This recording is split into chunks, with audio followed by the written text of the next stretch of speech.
Hello everyone, welcome back to Recap. I'm Christina. Today, I'm going to talk about the American science fiction horror film called Phantoms. Let's enjoy until the end. Dr. Jennifer Paley brings her sister Lisa to the resource town of Snowflake, Colorado, where she works as a doctor. When they arrive in the town, unlike before, they find no one around the town. When they arrive at their house, they find the maid dying in a strange condition without bleeding. So they assume that the killer killed her and call the police. But the phone line is down. That's why they walk to the police station. Also at the police station, they see a strangely dead policeman holding a gun, so Dr. Jennifer takes out a gun from the mirror box of the police station to confront these situations. And her sister Lisa finds the cartridges in it. They see a car on the road and trying to start it, but it doesn't work at all. So when they try to go to the bakery for help, the door is locked. That's why they enter from behind. Inside, they only see the severe heads and hands of the bakery owner and his wife. As they try to get out of here in fear, they meet Sheriff Bryce Hammond, a former FBI agent, and his deputies Stu Vogel and Steve Shannon. Hammond and his deputies are investigating the killings. Then, while they all go out on the street together, suddenly all the alarms in the whole town beep. After this incident, they go to investigate the Canterglow Hotel because of the light coming from there. Hammond and his team check all the rooms in the hotel, but they find no one except the body of an old woman who died strangely. However, they discover the writing of the victim on the mirror, Timothy Flight. When they hear a sound coming from a room in the hotel, they go back into there and find a pile of gold tea, some head support machines, and humans' other metal equipment that were not there earlier. Suddenly, Steve leaves to investigate outside because they hear a girl calling for help, but he is attacked and taken away by something, so the others find only his gun, hat, and shoes. While Hammond calls the FBI to investigate the name Timothy Flight, who he saw on the hotel's mirror earlier, and to provide the reinforcements, strange voices like evil come out from the phone. After a while, the phone suddenly starts ringing and the speaker turns on, and strange sounds like evil voices come out loudly again. After the lights turn off automatically and they hear noises from outside, a bizarre moth-like creature is trying to enter through the window, so they shoot it with their guns. When Stu thinks nothing is going to happen and goes to look near the window, unfortunately, a bizarre moth-like creature suddenly enters again and absorbs Stu's face and brain in seconds before Hammond is able to kill it.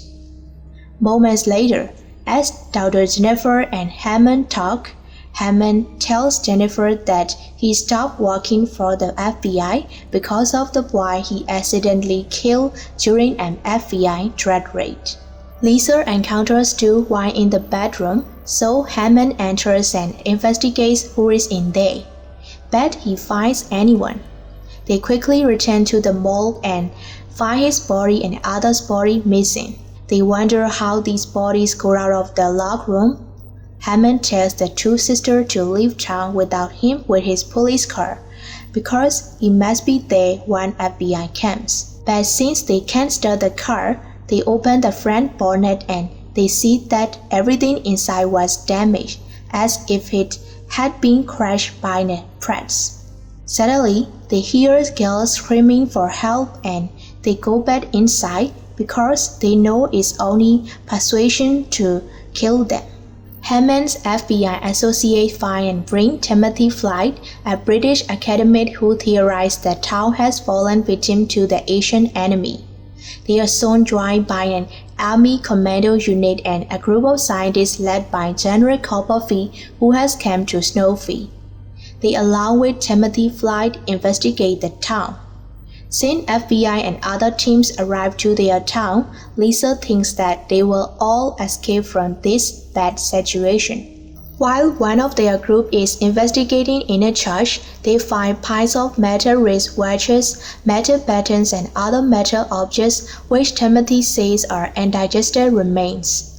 A while later, a dog approaches them and transforms into a gruesome monster, and all are killed and taken control by the monster except Timothy. Then it says through those dead people to Timothy, "You were brought here, do your research and write the gospel." The rest of the groups are also killed in each way of it. Timothy regroups with Hammond, Dr. Jennifer, Lisa, and Copperfield. Suddenly, the monster attacks Copperfield through a manhole, converting him. Copperfield vomits a sample and says, "This is my flesh, so study it and then write the gospel." After that, he melts into a powder of black liquid. Through it, Timothy and the group learn the nature of the monster called Ancient Enemy. Dr. Jennifer tells her opinion to Hammond that the reason they haven't killed yet is because the creature still needs them due to Timothy. Timothy explains that this thing absorbs all of the thoughts and knowledge of its victims and can also mimic the form of any creatures or anything the victim may have seen in a movie or dream about. Suddenly, Samwise appears from the computer and a voice comes and says, "Tell the world the end begins here and I allow you to live until now because one of you revealed my existence." Timothy Fly also learns that the creature's body is psychologically almost identical to crude Y and could be killed by bacterial bioengineered to ingest fossil fuels. They deduce that with the limited amount of the bacteria they have, they need to get the bacteria into the nucleus that is within the main body of the enemy. They found a plan to use the Ancient Enemy's extreme arrogance and God complex against itself.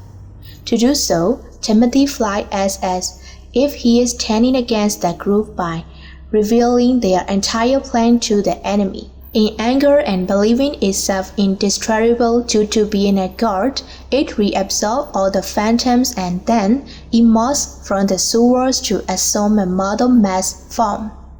Hammond and the two sisters fire the bacteria into the Ancient Enemy and it retreats underground.